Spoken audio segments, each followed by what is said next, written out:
Alors, dans cette vidéo, je vais vous présenter la résolution d'un exercice type bac sur une étude de fonction avec une fonction exponentielle.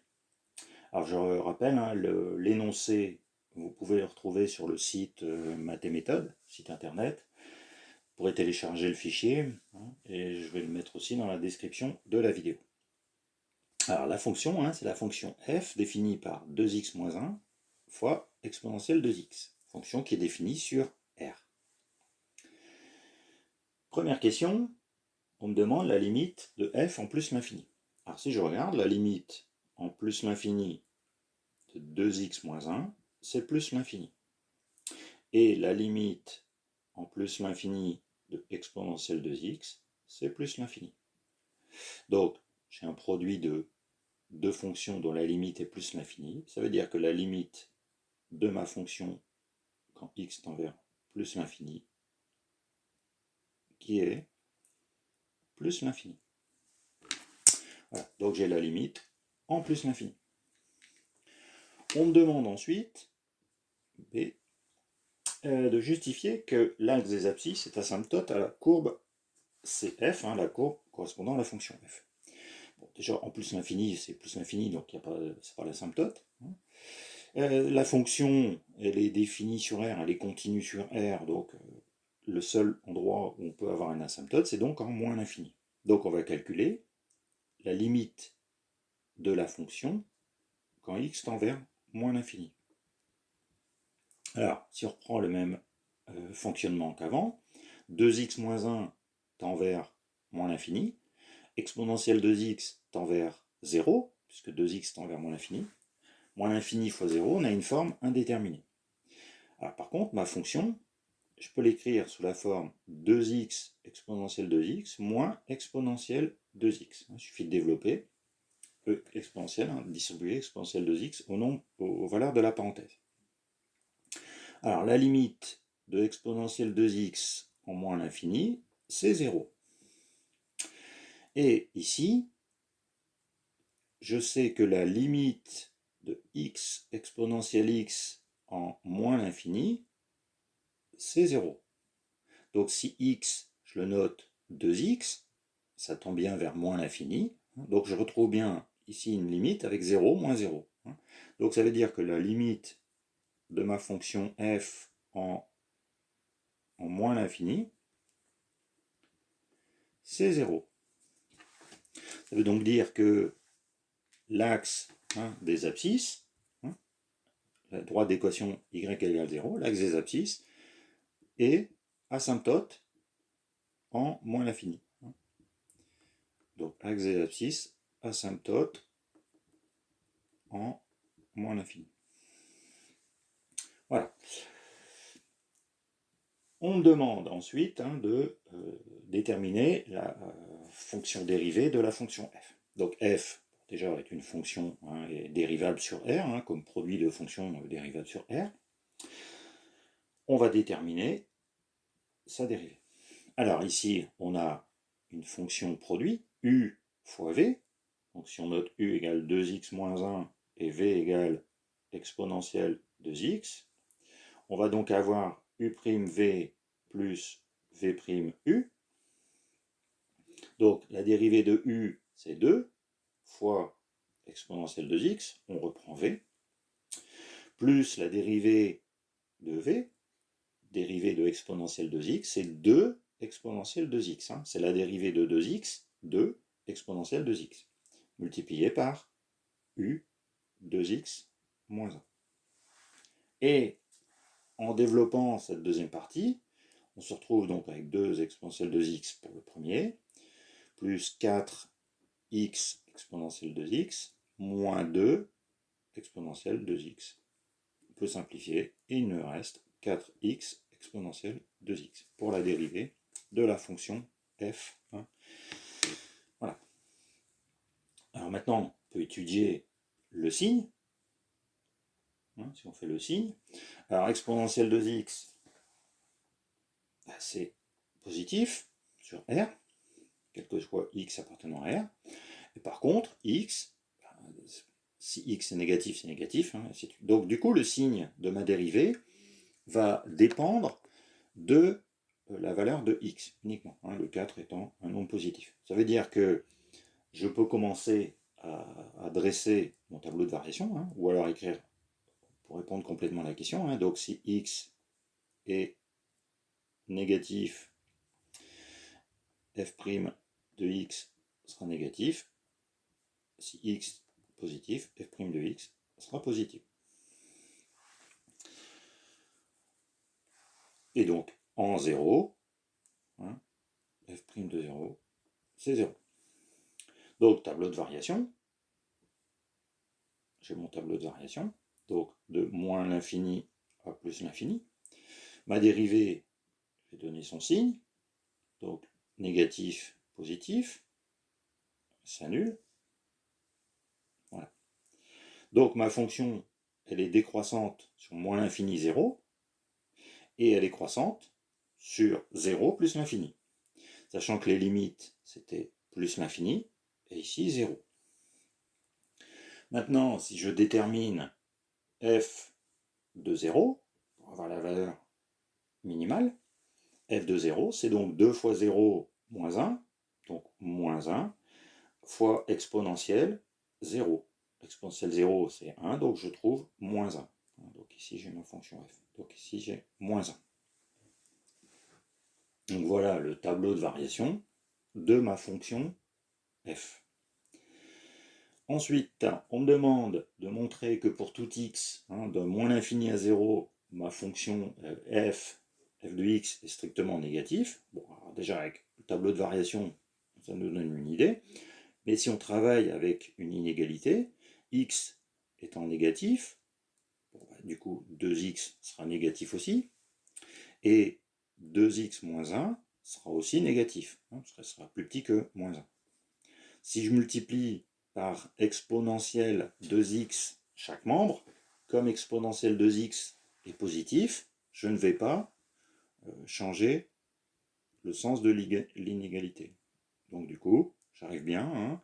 Donc si x appartient à moins l'infini 0,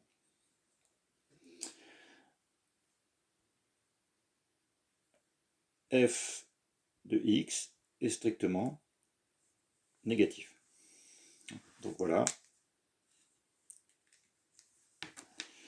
Alors, dernière partie sur la fonction f, en tout cas en s'aidant un peu du tableau de variation. Hein. On nous demande de justifier que sur 0 plus l'infini, l'équation, hein, il y a un unique nombre hein, qui vérifie f de alpha égale 0. Alors, qu'est-ce qu'on a? On a une fonction f qui est continue, hein, elle est continue sur R, la fonction. La fonction, elle est croissante sur 0 plus l'infini. Hein, la fonction f est croissante, donc continue, croissante, strictement croissante. F de 0, c'est moins 1, c'est-à-dire c'est un nombre négatif. Et si on calcule, par exemple, f de 1, c'est-à-dire 2 fois 1 moins 1, 2 moins 1, 1, exponentielle 2, hein, donc exponentielle 2, c'est un nombre positif. Donc ici, si je me mets à 1, j'ai exponentielle 2. J'ai un nombre ici négatif, un nombre positif, fonction continue strictement croissante. Donc, d'après le théorème hein, des valeurs intermédiaires, ça veut dire qu'il existe une unique valeur qui est même comprise donc entre 0 et 1, telle que f de alpha, ça fait 0. Hein, ça fait 0. Donc, ici, utilisation du théorème des valeurs intermédiaires. Et on me demande de déterminer cette valeur de alpha. Alors, je regarde un peu. Est-ce que je peux résoudre facilement l'équation 2x moins 1 exponentielle 2x égale 0? Alors, exponentielle 2x, c'est strictement positif. Donc, la seule façon d'annuler ce produit, c'est que 2x moins 1 soit égal à 0. Et donc, x est égal à 1,5. Ça veut dire que la valeur de alpha, c'est 1,5. Et donc, ma fonction f ici, s'annule en, on va noter, 1,5. Donc voilà pour cette première partie, hein, tableau de variation, les limites de la fonction f. Alors on continue sur l'étude de notre fonction, hein, et on nous demande de démontrer que f seconde, c'est-à-dire que la dérivée de la dérivée, est égale à 4 fois exponentielle de x facteur de 1 plus 2x. Bon, déjà la dérivée f', je l'ai noté ici, hein. Ça c'est une fonction qui est dérivable sur R, donc on dérive cette fonction-ci qui est encore sous la forme u fois v, u égale 4x et v égale exponentielle 2x. Donc u' v plus v' pour la dérivée, hein, du produit uv. Donc la dérivée de u' c'est 4 fois v exponentielle 2x plus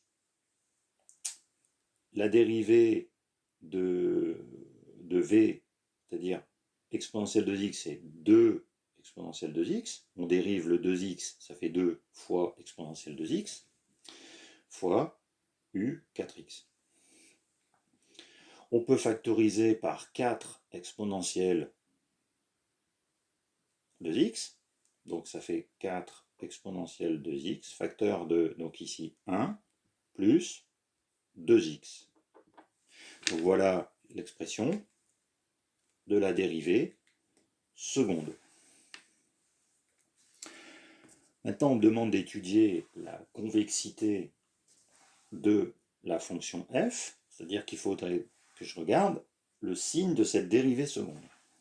Donc signe de f seconde.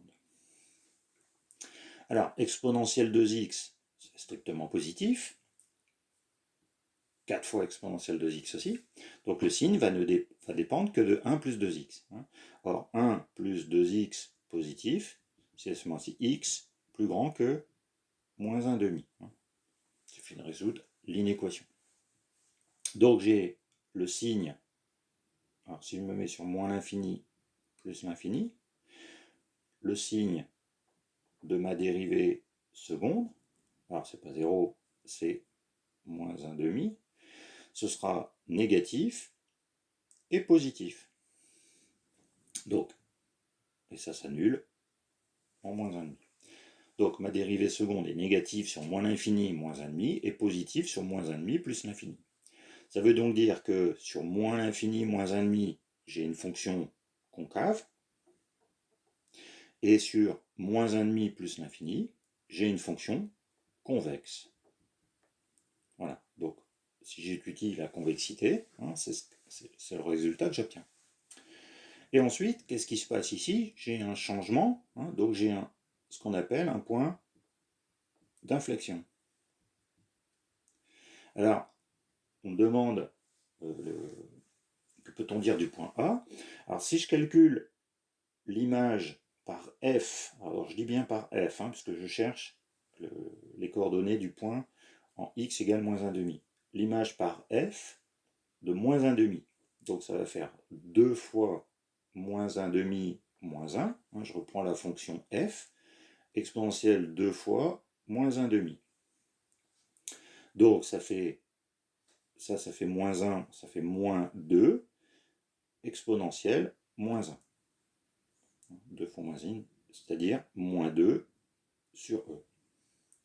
Du coup, le point A de coordonnées moins 1,5, moins 2 sur E, hein, c'est donc ce que j'ai appelé ici le point d'inflexion. Donc on a un point d'inflexion en A. Pour terminer, on demande l'équation de la tangente, hein, à la courbe CF, justement au point A. Donc, équation de la tangente. Alors, y, c'est f' de a, x moins, facteur de x moins a, plus f de a. Sachant que j'ai ici l'équation de la tangente en x égale a, hein, pour la fonction f. Donc ici le a, on est bien d'accord, c'est moins 1,5. Ensuite, f de a, bon, on l'a calculé, c'est moins 2 sur e. On détermine f' de moins 1 demi. F', on l'a ici. Donc 4 fois moins 1 demi, exponentielle 2 fois moins 1 demi. Donc ici, ça fait moins 2, exponentielle moins 1. Ça fait donc moins 2 sur E. Et donc, on remplace. Alors, on a dit f', donc moins 2 sur E, x moins 1 demi, plus, on a ici, moins 2 sur E. Alors, si on transforme un petit peu, ça nous fait moins 2 sur EX, hein, si on veut l'équation sous la forme mx plus p, par exemple, l'équation réduite. Ici, on a moins 1 demi, ça fait plus 1 demi. Si on multiplie par moins 2 sur E, ça fait donc moins 1 sur E, avec le moins 2 sur E. L'équation de la tangente au point A, ça sera donc moins 2 sur EX, moins 3 sur E. Donc voilà, hein, comment on peut travailler sur un petit problème type bac avec une fonction exponentielle et l'étude que l'on peut en faire hein, en fonction des questions que l'on a. Si vous avez d'autres questions, n'hésitez pas à faire cela par les commentaires, hein, je vous répondrai. Et puis prochainement, j'essaierai de travailler sur une fonction plutôt avec un logarithme ou une fonction polynomiale.